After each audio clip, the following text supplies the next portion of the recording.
امینګان خو نور هم ډیر تر سوي دي خو له تازه د خلکو ګیله ستا د هغه ګیله داسې ده چې دا احتجاج خو له ډیره وخته دا تقریبا یوه هفتې څخه دا روانه و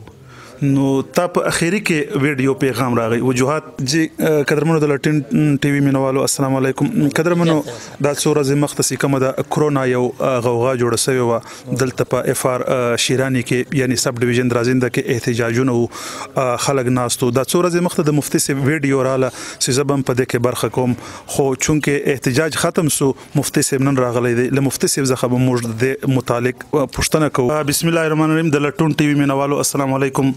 قدرمنو له څو ورځو راځي چې دا یو افوا ګډه ده یو غوغا ګډه ده د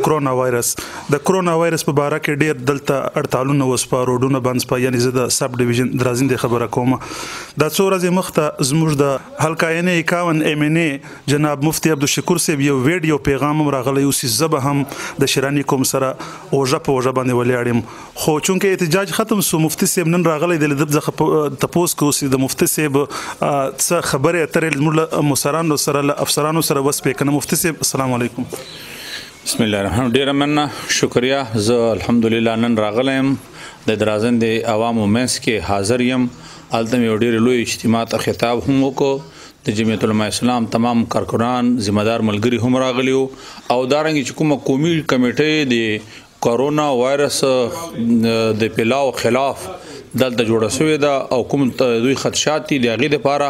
هغه ایکشن کمیټۍ سره مې هم ملاقات اوس ګپې شپې ولګېدې او انتظامیه سره هم ما له وړاندې نه خبره روانه ده او کړې مې هم دي او نور به انشاءالله کېږي امینګان خو نور هم ډېر تر سوي دي خو له تازه د خلکو ګیله سته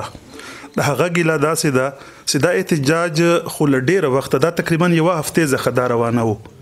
نو تا په اخیری کې ویډیو پیغام راغی وجوهات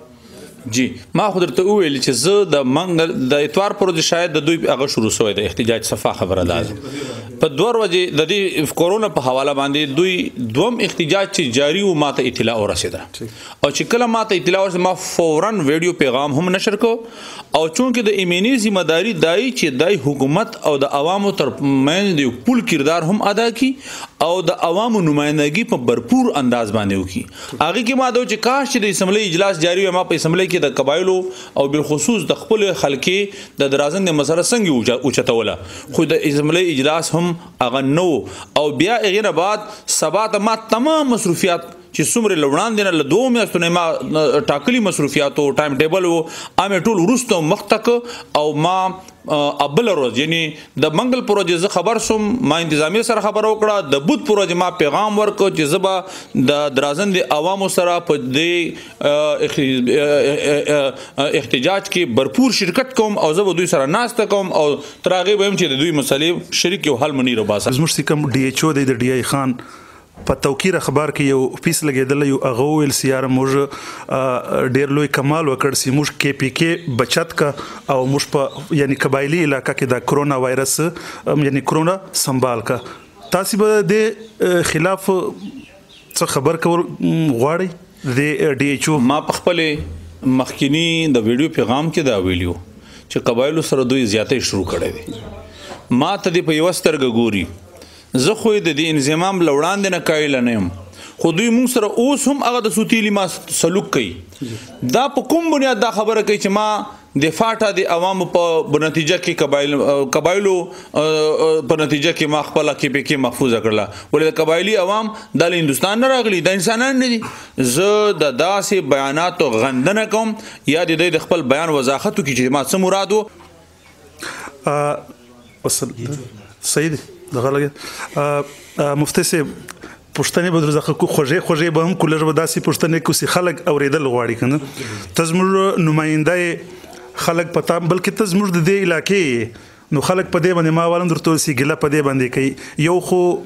د باور د خلکو ته شپ باري اکثریت باندې ووټ درکړ خپل لګني بل سي کم یو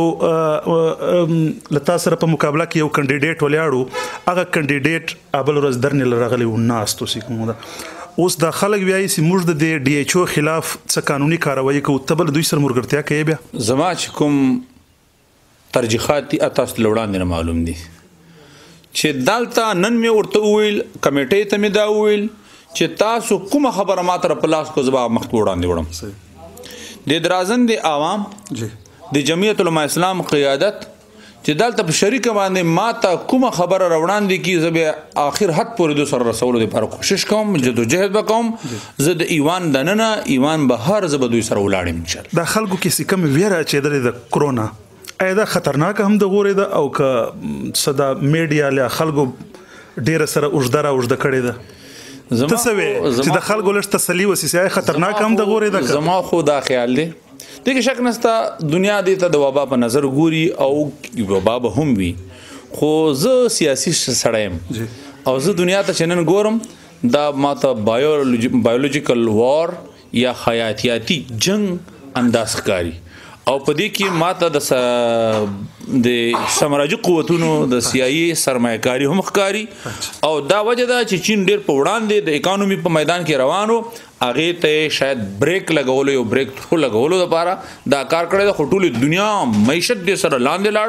او پاکستان ته ډېر لوی دچکه په دې باندې رسیدلې ده. موږ د خپل حکمران ته وایو چې تا اول غلطي دا وکړله چې تفتان تا بارډر کولاو ک او هغه ظاهرین د ایران د آزاد را پرېښودل او کسانو به اول ټیک ټاکل ته تفتیش کاو او به د آلتا په بارډر تنظیم کو چې ترڅو 100% کلیر نه وي د پاکستان نور عوامو د لپاره به خطر دانه جوړوله ا د ما خلک دي د شک نشته د پاکستان د کوم بچی دي هغه به د پاکستان ته راړول او هغه د لپاره به اول بهترین د صحت تنظیمات کول حفاظتي تدابیر به خپلول هغه نه پس په ډایرک کورو تړل دې سمانه چې د رازندې کې ګیره دلته د رازندې کې ته کوارنټین او پلان شي زونه ورته جوړي نو دا د پاکستان د حکومت هم غفلت دي چې په پاکستان د عذاب مسلط ک د چین سټوډنټانو سره زموږ کومه معاملې و هغه معاملې تاول د ایران ظاهرینو سره ولې نه وکړل دا ډیر بی حدا زیاته دي حکومت وکړل او د پاکستان ټول عوامو سره وکړي پاکستان مفتی صاحب مطلب دا دی چې دورې هم د ویره کې سند لکه څوري سي د خلک باندې پریشر دی ډر سوي دي بالکل د کې شک نشته چې پیلاویږي خود دوی د وینا مطابق پیلاویږي زیاته او خطرناک زیاته نه ده ځکه چې دوی وایي چې ما کوم ریپورتونه کتلې دي څوک وایي چې په 100 مریضانو کې زیات نه زیات چا کمزوري قوت مدافعت کمزوري هغه مقابله نشي کولای دوه کسان په زیات نه زیات پکې مري نور پکې ټول خپل بچ کیږي که دوايي نه خوري بیا هم تقریبا 98% خلک بچ کیږي نو دومره د یاري خبره نه ده زموږ قسمت داسې خراب دي چې از به اختلاف کې راغلی خو خیر ترقیاتی کارو متعلق جناب زه شکریا ادا کوم تاسو چې ما आवाज دنیا ته عوام ته خپل خلکې ته رسو بشا شک تر اوسه پورې د MNA چې کوم سعودي دی فند د €1 حزب اختلاف ته دی حکومت نه ورګړي دا د سوتیلی ما کا تعلق انداز او دا دیوار سره حزب اختلاف لګول دا د جمهوریت سوچ او ریویو خلاف ته ځکه موږ وایو چې دا سلیکټډ نه دا الیکټډ نه دا سلیکټډ دا او دغه وجه دا چې موږ د دوی فند نه راکې خو بیا هم الحمدلله ما د فاټا په حواله باندې چونکه موږ ته پاک آرمي تخپل سیلري یا د ترهاګانو نه کټینګ وکړو او تقریبا څکم 70 ارب روپے فاټا ته ورکړي دي په دې کې ما کوشش کړې ده چې د AIP پروګرام شي موږ دلته په د بجلی په مت کې د سړکو په مت کې دارنګي د وبو د لپاره مختلفو سيزونو د لپاره کار روان کړی دا او زه غټه خوش خبري خو ډېری دي تفصيلات خو بیا ډېر زیات غواړي خدا ضرور وایم چې د درازن د عوامو یو ډېرینه مطالبه وا د بجلی د مسلې حل ګریډ الحمدلله ګریډ ما ورته منزور کړی دا او ان شاء الله ولعزیز پاغي باندې وزر ته زرا کار شروع شي هغه چې کوم پروسس دا غنه متریږي خو بنیادی منزوري راغله دا او هغه ان شاء الله ولعزیز د دوی دا غټه مسله 35-36 کروڑ روپے دا منصوبه به ان شاء الله یو میګا پروجیکټ دی عوامو د بار مفتی صاحب دا ګریډ سي دا بدلې جوړږي په دې علاقې کې شیرانی علاقې کې ان شاء الله دا به درازن په ایریا کې جوړیږي مفتی صاحب یو پښتنه دا کو دلته د نن سبا دا بیماری ډېر دي شوګر دی بلډ پریشر دی فلانه دی خو په دې کې یو بیماری تلاسیمیا ده وینې ولا دلته ډېر زیات تلاسیمیا بیماران دي د ځخ مخته بلډ بانک منزور شوی خو هغه کې ما په خیال سره شان ناقص استعمال سپتاس بسر د په باره کې څه ډېر مهرباني واقعي تلاسیمیا ډېر خطرناک بیماری ده او زموږ د بچو جانلیوا بیماری ده د دې لپاره مختلفو پروجیکټ باندې انجوګانې دی باندې هم کار کوي ان شاء الله العزیز لکه زموږ دوست 2015 کې یو بلډ بانک دلته مخکې منځو سو 2 میاشتو بعد هغه ناکاره شو نو زه دوباره ماته د دوی خپل لګ معلومات په دې حواله ما سره شیر هم کی زه به دې باندې ان شاء الله مخ په وړاندې کار وکم او دې لپاره भरपूर کوشش کوم ان شاء الله